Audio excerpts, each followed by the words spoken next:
So we got any questions on any of this? The answer for that one was like 2.28, right? Right, yes, Yeah. about 2.28. Okay.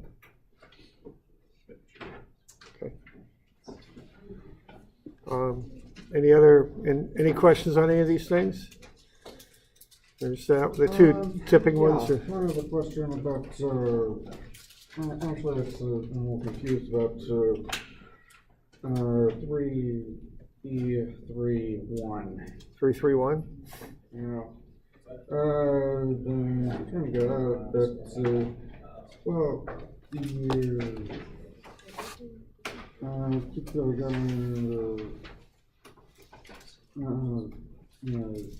give an answer here. Well, I know that,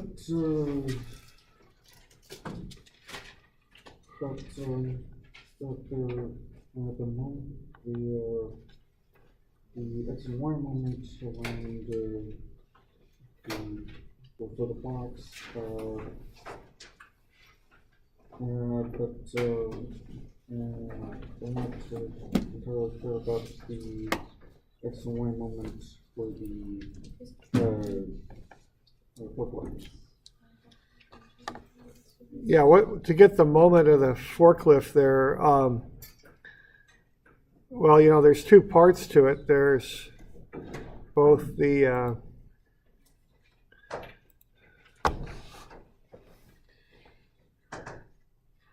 so what you're going to do there is you've got, let's see, 295 newtons.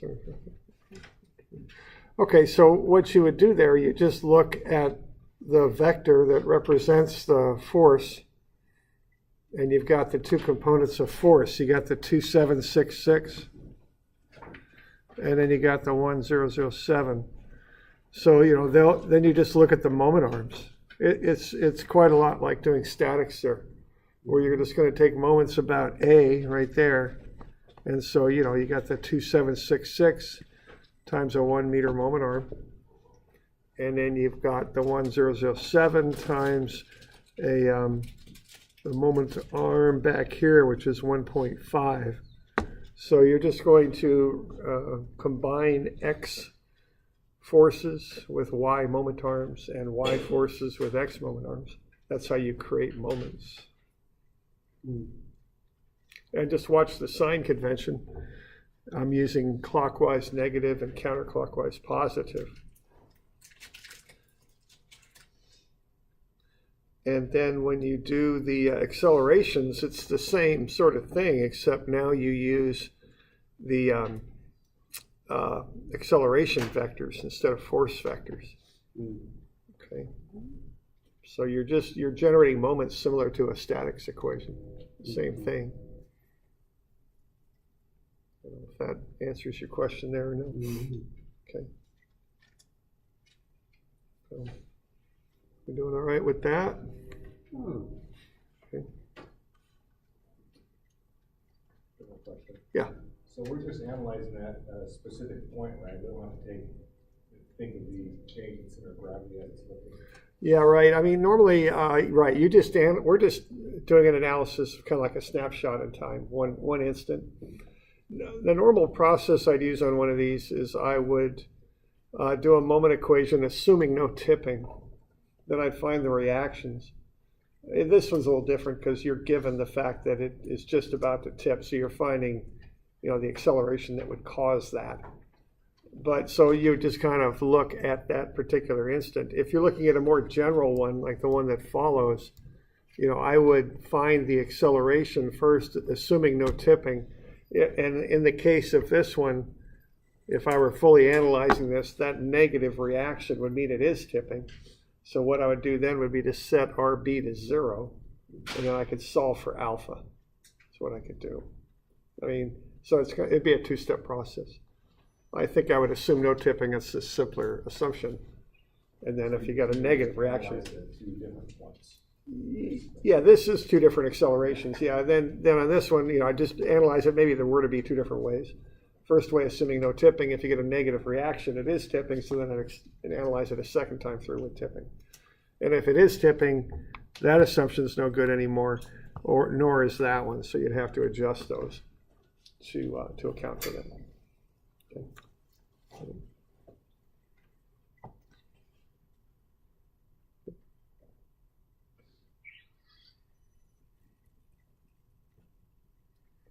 All right, and then on these, are there questions on either of these? These are just kind of step by step, lots of steps, but just, follow through on them. They both follow the same basic pattern on how they're solved. You find the moment of inertia and the weights. You take a moment and solve for alpha.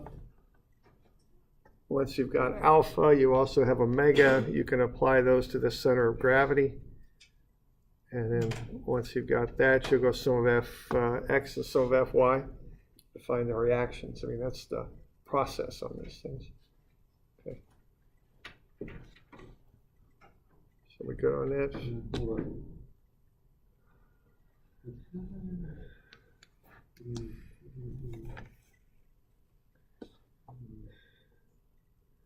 Okay.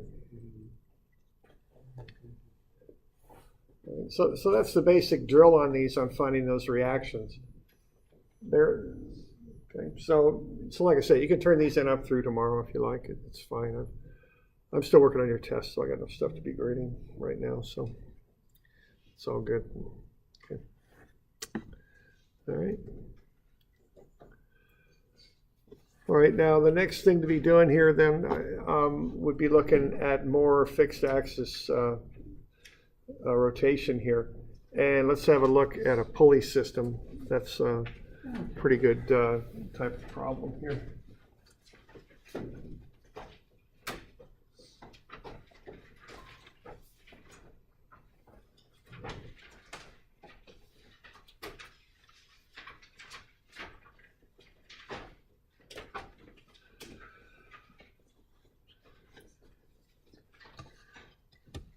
All right. So let's have a look here. We've got, let's look at some more of this rotational stuff. All right, so we spent some time on this on Monday, so why don't we just kind of go over what we were looking at. I can't remember the number on this. 720 kind of sticks in my mind, but I don't know if that's right. No, it's 740. Okay, here we go.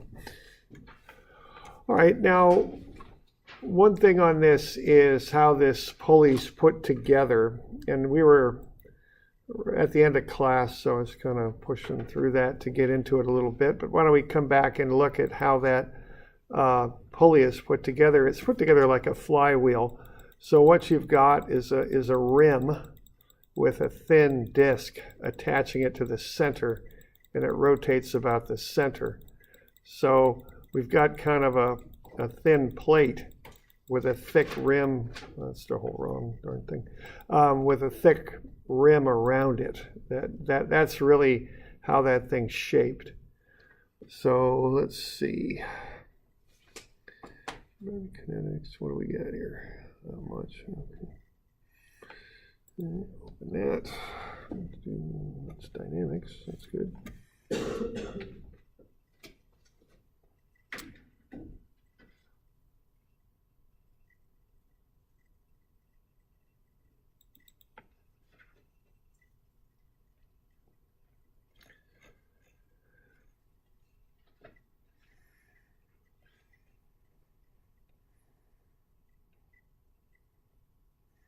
There we go. So it looks something like that. Okay, that's what the pulley looks like. So we got a thin plate in the middle, and then we've got a outer rim. Okay, so that's what we're dealing with that pulley. So the way to find the moment of inertia of this thing is to find two separate moments of inertia and then add them together. So what we would do then would be to find the moment of inertia of this outer rim here. And see, that's going to have one radius that kind of does that, okay? So your radius for that will be to the center of that rim. And then you're going to also find the moment of inertia of that central plate, okay? And so you'll have to use a slightly different radius for the central plate. That's kind of the idea of what I was talking about on Friday. So we've got this central plate in here, like so. And then the radius for that will just be a little bit different because instead of going to the middle of the rim, this radius will go to the edge of the rim, okay? So that's why those were slightly different numbers that I was using in there, okay? So that's the deal with that. Okay, so that's what's happening there with our pulley. So I went through the calculations there. So I'm going to take I sub A for the disc. That thin plate is 1/2 mr squared. And then I've got the rim on the outside, which is thicker, and that would just be mr squared. And they just have slightly different radii, like I said. And then, so I went on through and calculated the radii over here, and then found I sub A. Just took 1/2 times 12 kilograms times 0.25 squared, plus 18 times the radius there, 0.275 squared for the second one. Okay. So we're good with that?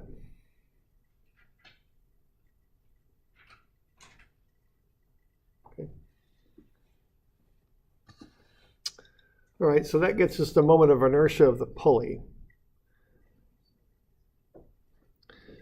Now, as I was saying here, you know, we want to get a free body diagram of the pulley and the block, and I think we got those. What we've got is we've got the motor is going to apply that moment. So I guess in that left-hand one there, I really don't have the moment there. It's shown on the sketch. It's 680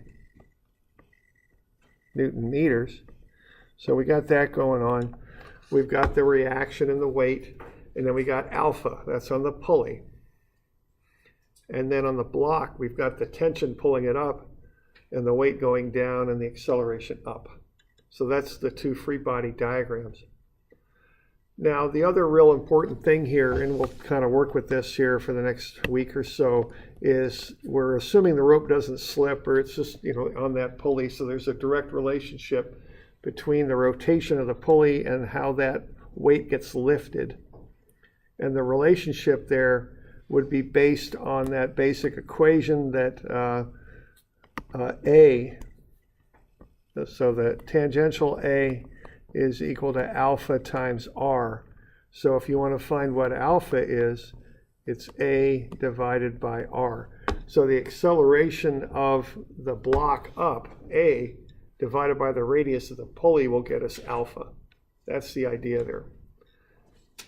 And then I just went ahead and ran through that. So alpha is going to be A over 0.3.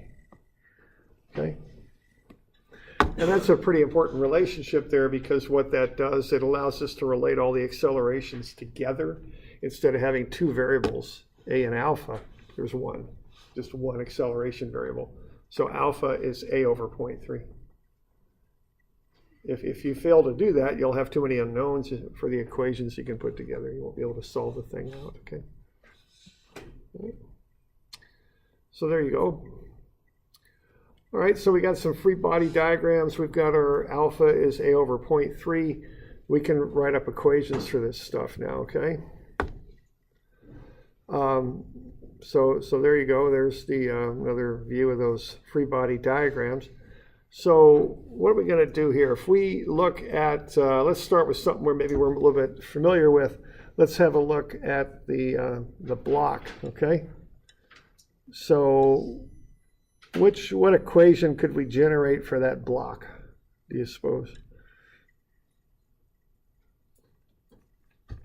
I mean, just from your formula sheet, I guess, is what I mean by that. So what equation would that be?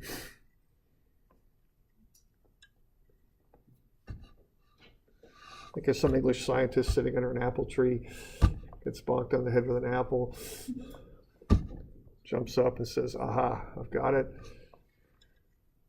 And I don't know. Some historians say that never really happened. Yeah, I bet most of them do. I bet that's just a story probably, but I don't know.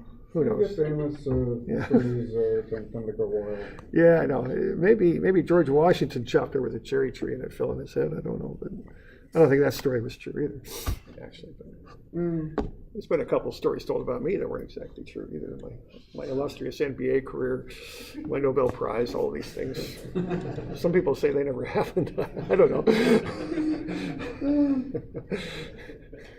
But anyway, be that what it may, I think we're going to get to F equals MA, right? Okay, so that's what you do for stuff that just moves, okay? So if you rewrite up F equals MA, what are we going to put there? And, just look at the picture and drop the equation. We know the mass of the block, don't we, at some point? Or we're given a weight on that, or I can't remember what we had on that thing. Yeah, it's given there, 12? 12 kilo. 210? I got mass, that's disk. Yeah, maybe it is. I think you're right. Yeah, 210. Thank you. All right, so what do we got there? We've got the mass, 210 kilograms. And then we got an unknown acceleration, okay, which is what we're going to want to solve for. And then we do have the forces, see? So we can go ahead and put those in there, right? So just looking at that diagram, it's just tension up and 2,060 newtons down, okay? So there you go. So T minus 2,060 is going to be 210A. All right, I'm calling up positive there.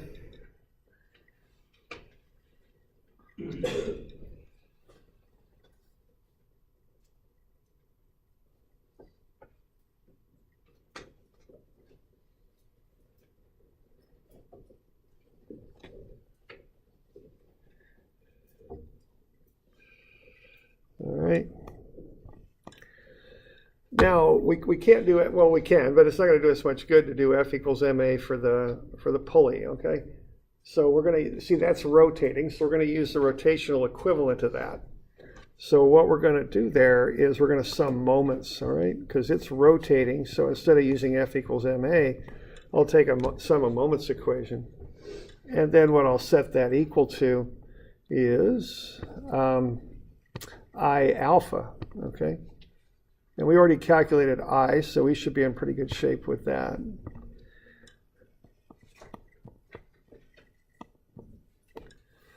There we go. All right, so again, we're looking for the acceleration, but instead of using alpha, we use A over 0.3. But we got all the other stuff, okay? So we've got I sub g, which we calculated here a little while ago. And that was 1.74. I'm calling it A here. You could call it either thing. It really doesn't matter so much. So we've got 1.74 there, okay? So that'll be 1.74. But again, I don't want to use alpha there because that'll get me two unknowns. I want to realize what alpha is A over 0.3, okay? And then I want to come on in and change that and get that moment equation. Now, what I'm doing there, I used a positive alpha. So I made an implicit assumption there, and that is that counterclockwise is positive. Okay, so when you're doing this stuff, your signs have to agree. And it's important because you'll bust your equations if they don't, okay? So M sub g, then I have to stick with that counterclockwise positive. So what do I got there? I got 680 Newton meters, but then what's the other little term I got to put in here for this moment thing? If we go back to statics and remember that sort of stuff, what do I got? Yeah, the tension, okay? So that'll be minus 0.3 T, and that's going to equal the 1.74 times A over 0.3, okay?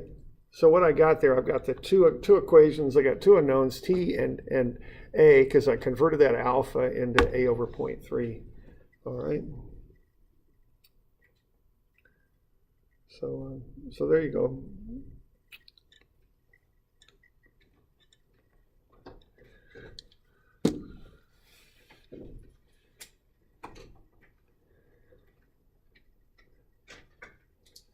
Okay.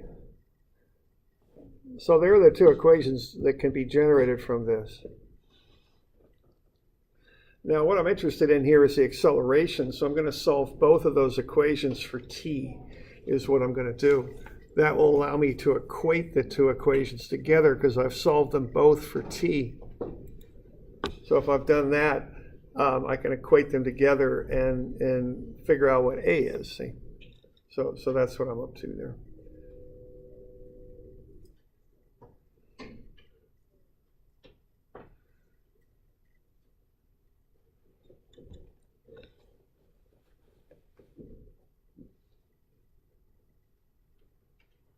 Okay. So I got, for the block, I got t minus 2060 is 210a. I can solve for t. It's 210a plus 2060. And for the pulley, I can generate my moment equation, 680 minus 0.3t. And that's going to be I, which is 1.74 times a over 0.3. Alpha is a over 0.3. And I go ahead and solve that one for t. So t is 2267 minus 19.33a is what I've got. Okay? And then I just equate the two things at t equal together because they both equal t, all right? So once I've got that, I can go ahead and equate them together, and then I can solve for a, which is what I want to know. It's the acceleration. Okay? So I just say 2267 minus 19.33a is 210a plus 2060. And then I can just solve for a. It's 0.901 meters per second squared. So that's my acceleration of this thing.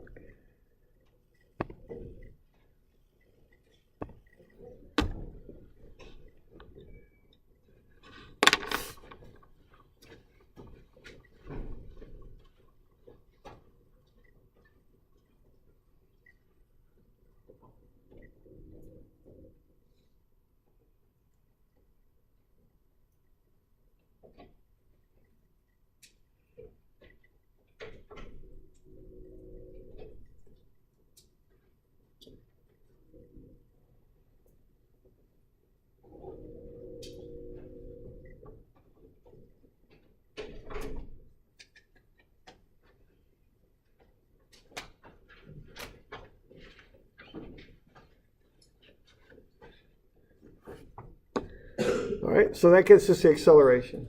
So that's one way to solve that thing. And to me, that makes sense. You know, I'm equating the turning of the pulley and the lifting of the block. And remember that the one thing that you might think about conceptually on this is that moment has to do two things. It's not just turning the pulley, it's also lifting the block. So you have to equate those things together. And it gets a little tricky in that you've got to generate a moment equation for the pulley because it's spinning and a force equation for the block. But you can solve them both for t and then equate them together, okay, and get to the acceleration. So we good with that? Any questions? Yeah, if you want to, you can always find, you can also find the tension. Yeah, you could, and that's a good advantage of this method is if you want to know what the tension is, you can do that, okay? Now, and you might remember we were doing some of this earlier, weren't we, where we had two blocks with a cable between them. And we talked about that there were two methods. And the advantage of that first method is that you can find the tension. Now, another method you could use on this is treat the system as one object, just like we did with those blocks earlier. Then we use this little bit fancier equation, this inertial moments equation. See, if you're going to throw this all into, now the advantage of this, or the disadvantage of this, is the equation's a good bit more complicated, and it doesn't make quite as much intuitive sense as the two equations method does. Okay, now the advantage is you just write one equation and you're done with it. You don't have to do two equations and two unknowns, because you eliminate the tension. So you just take the entire system as one object. So basically you're doing that. Now what's going to happen here though is you've got two different types of motion. You got a rotation going on with a pulley and you've got a linear motion going on with the block. So you kind of have to be sure your units work out. You just can't kind of cram all that together and expect it to work. So what we're going to do here is use this inertial moments equation. Sum MA is IA alpha That's for the pulley. And then plus MAY, which is the mass of the block times its y acceleration. But you just can't leave it at that because we're dealing with moments here, see?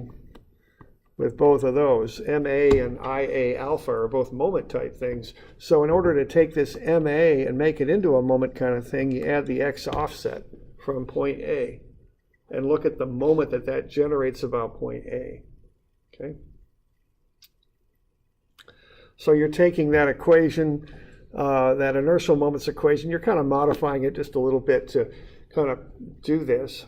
So what we're doing is we're getting 210 times A, but then we're throwing in that offset, that 0.3 meter offset right there to get that so the units will match. So it's a rotational type thing. That's what we're doing there.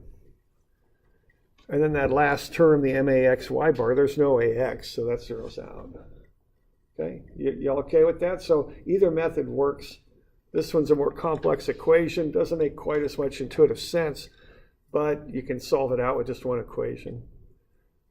The other one, it makes more intuitive sense. The equations are simpler, and you can solve for t. Those are the advantages.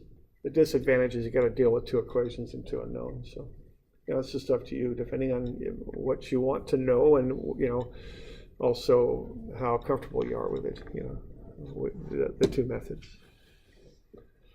All right, so you can work your way on down through that and get to the exact same answer, of course. You know. Okay. So that's the two ways to solve that kind of problem.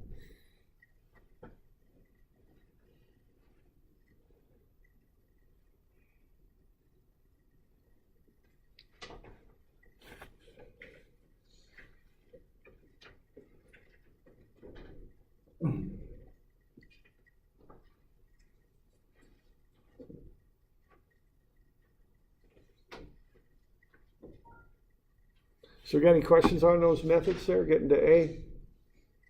Okay. So if you want to know a velocity or anything like that, you know, you could get it, you know, easy enough. You got A now, so, you know, that would be a constant acceleration that you could use, and you could plug it on in to a constant acceleration equation and find the velocity of the block at a given time. Easy enough, okay? So keep in mind, I've found A in two different ways, so you don't have to do two different ways. Just pick the way you like, and then you can solve for A. Okay.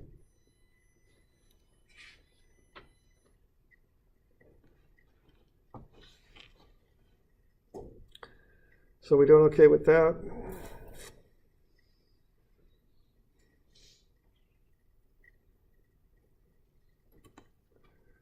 Okay.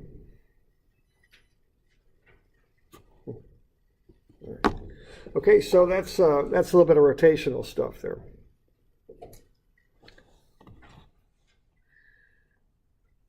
Okay, so this is a little bit more advanced dynamics. This is real dynamics. This is if you're a mechanical engineer, you know, you'll take dynamics 2. This is the kind of stuff you'll be doing more of when you take that, I think. Looking at actual objects and machines and how they move and how the parts affect each other and all that, okay? Okay, now there's one other thing we can look at here, and that's just plane motion, okay? So by that I mean motion in a plane. Okay.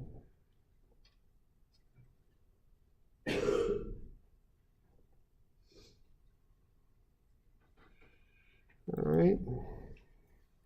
So this is just looking at general motion as something just moves through space.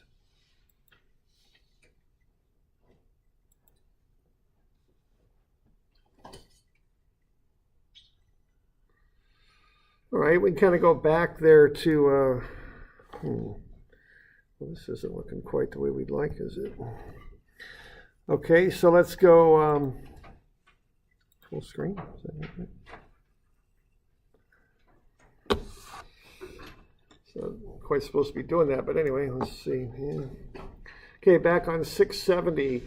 Again, we've got these equations for plane motion. They're shown up here into the general equations, okay? So these are the equations that we throw at plane motion. And there's different versions of this stuff. Okay, Keep Guy in, with the axe again. Hmm? The guy with the axe again. yeah, right. That was a physics project last year, nice little projects. But you can see the idea of plane motion there. They put a light, I think it was an LED kind of thing on the center of gravity of an axe. They put another couple lights on it, other locations, one on the end of the handle. So you can see how the center of gravity is the point that represents the general particle motion. That center of gravity moves in a nice smooth parabola, whereas the motion of the bottom of the handle is much more complicated. All right. So that's something to keep in mind here, is the thing that, again, you're going through the center of gravity. That's the idea. So why don't we have a look at this one? We got a thin rod attached to a collar. We'll say the collar has no mass to speak of. And we're going to pull on that collar with 24 newtons. And let's see what happens here. Let's find the acceleration of the collar at point A. Just the very instant the force is applied. So I'm on 760, I think, is where I am. Okay. And we'll assume that the rod and collar start from rest, and we're just going to find it. Again, this kind of, we were talking earlier about how we just analyze a snapshot, just an instant in time. This is just that instant when you apply the force. We're going to assume there's no friction up there on the collar. Okay, so we got a thin rod of 12 kilograms, mass of the collar 0. Rod and collar start from rest. Okay. All right, so we're going to want to figure out the moment of inertia there. And I'm going to use I sub g on this one. And if you look at I sub g for a thin rod, that's on the back of your formula sheet. I've cut out a little piece of it there. And that is 1/12 ml squared. So I'm taking 1/12 times the mass times the length of the collar squared, and that comes out to be 0.36 kilogram meter squared. Okay.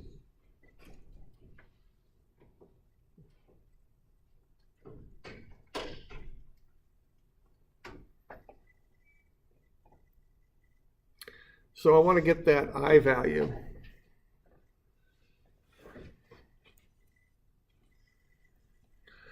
All right, now what we want to do here, again, we want to find the acceleration of A at the moment that force is applied at the collar. So let's see what we can figure out with that, okay? And that's just 1/12 ml squared. That's the formula for the moment of inertia of a thin rod, okay?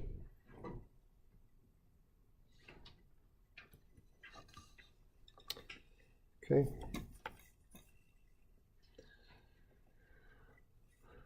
All right, let's see what we got here. Let's go up there. And go here.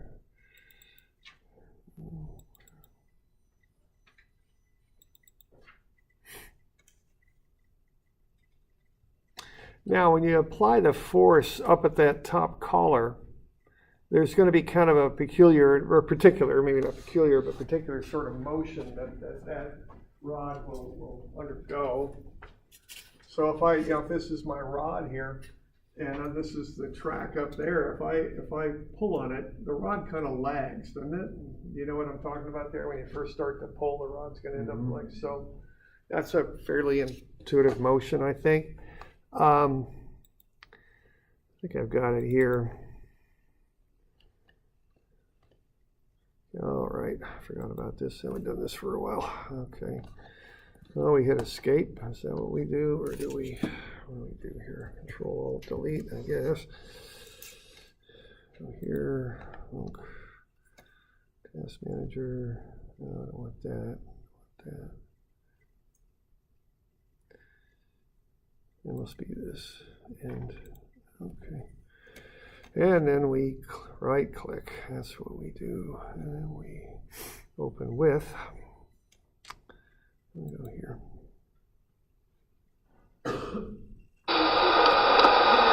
There we go, so there's that lagging motion that I'm talking about there. So as soon as, when you apply that force, the rod's going to kind of lag behind the collar is what's going to happen, okay? So that's what we're talking about there.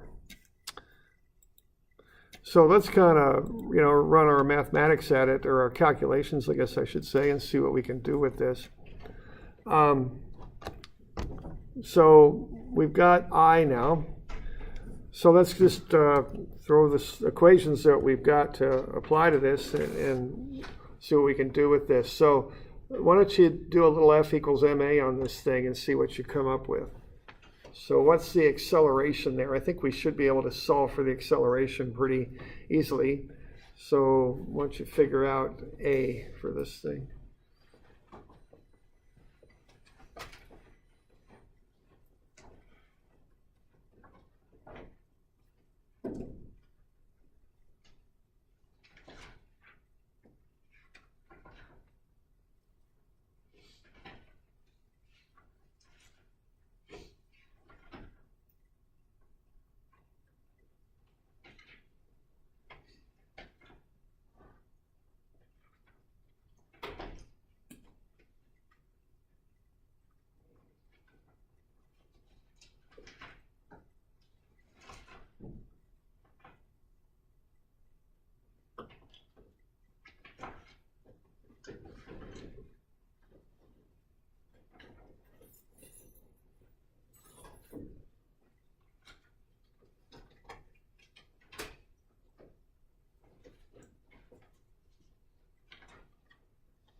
Well, I started doing it.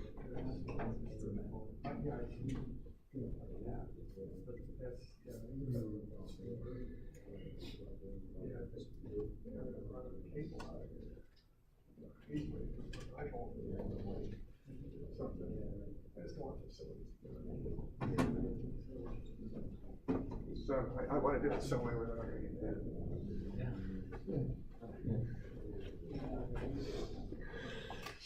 All right, so there we go. So what do we got? Do we got 2? Okay. No. No, for a moment there, I thought I got it wrong. Oh, okay. So F equals Yeah, ma? because it was too easy. Yeah, I know. Every now and again I do that, I guess. So, okay, now what's accelerating at 2 meters per second squared?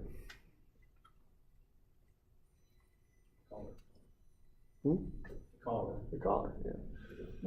Well, sometimes they're real easy, but sometimes I set people up, because I do this every year. What responds to F equals ma? What point on the object?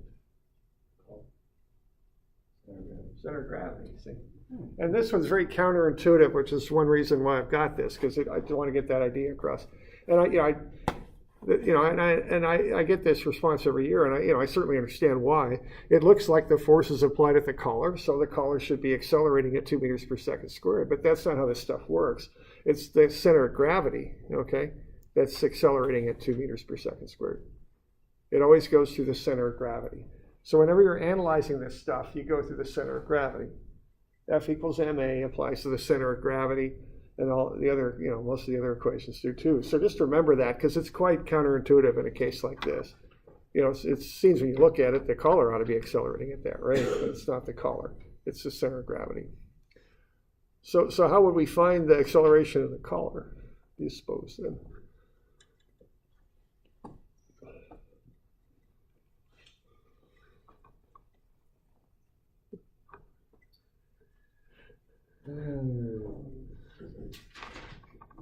All right. Now, there you go. Yeah. Take a moment, see, and you're going to be able, and that's going to be the steps, and you can use a little relative acceleration. Now, the other thing I'd point out is that the equations that apply to analyzing an object are circled there. F equals ma, but we already used that one. Then we got 2 moment equations. Now, I don't want to do the lower one because it's hard, so I'll just use the middle one, okay? But the thing is here, there's only 3 equations, so that's how we analyze stuff, right? Was with equations. So, you know, I know that feeling sometimes. You're going, you know, how am I going to do this? I don't know, and all this. But another way to look at it is, man, I got 3 equations. I already used up one, so it's got to be one of the other 2. That's another way to kind of think about this stuff when you're looking at how to analyze this stuff. So I think we can use that middle equation next. So what's the acceleration there? Why don't you do that? Do mg equals ig alpha for this thing, okay?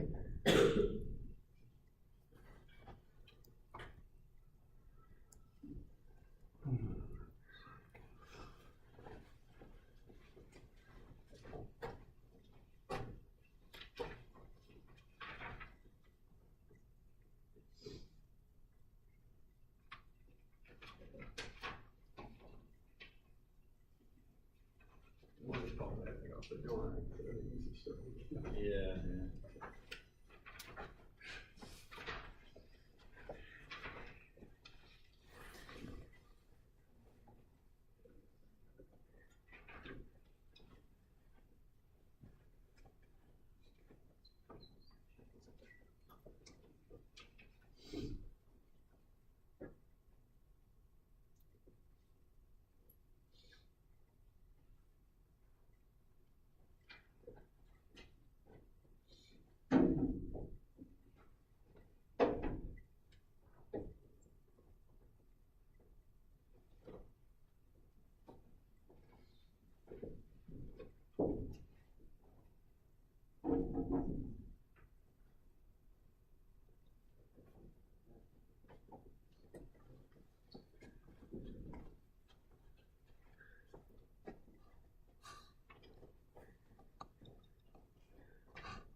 We'll get about 20. You'll getting 20?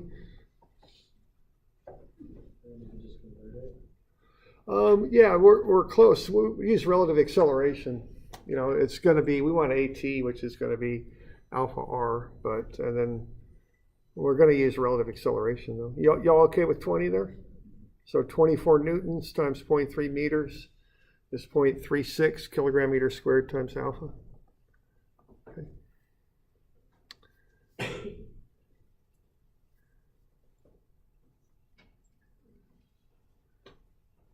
Okay. And then once you got that, you can do relative acceleration. Take it through the center of gravity, then apply that to get up to A is how you would do it, okay?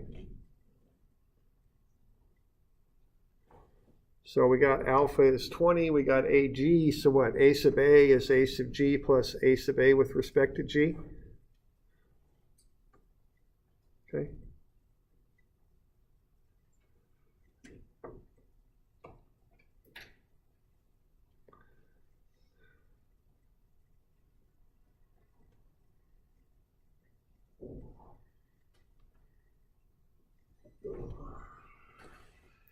Now, remember that relative acceleration has 2 terms, a normal and a tangential.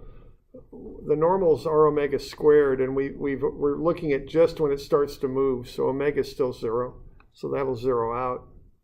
So what we're going to do there, we're going to take 2i, that's A sub G, plus alpha R, 20 radians, I forgot the squared on there, radians per second squared, times 0.3, which is the radius, that's the distance from G to A, and that'll be the I component. So that'll be 2i plus 6i, that's 8i. And that would be meters per second squared. Okay.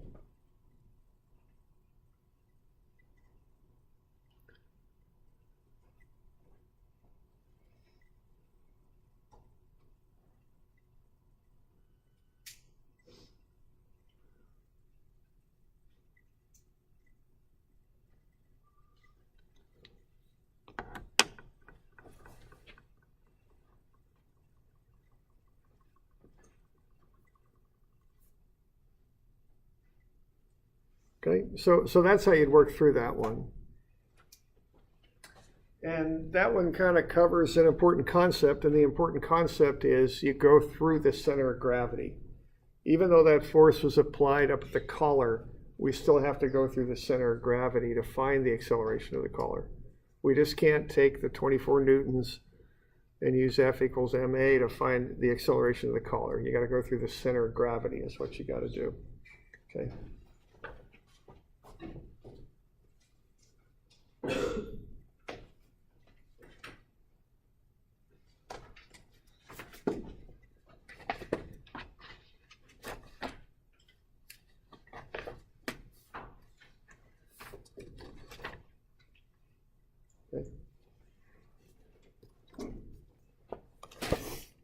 All right, so that's another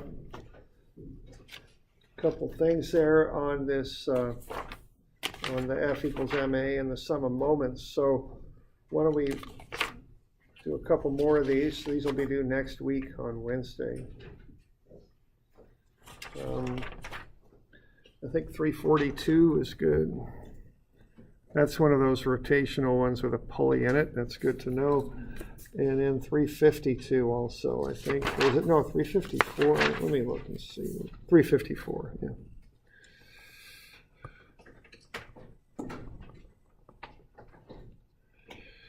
All right. So that's due Wednesday. Today's Wednesday, the 14th, I think. Yeah, okay. All right, good to go.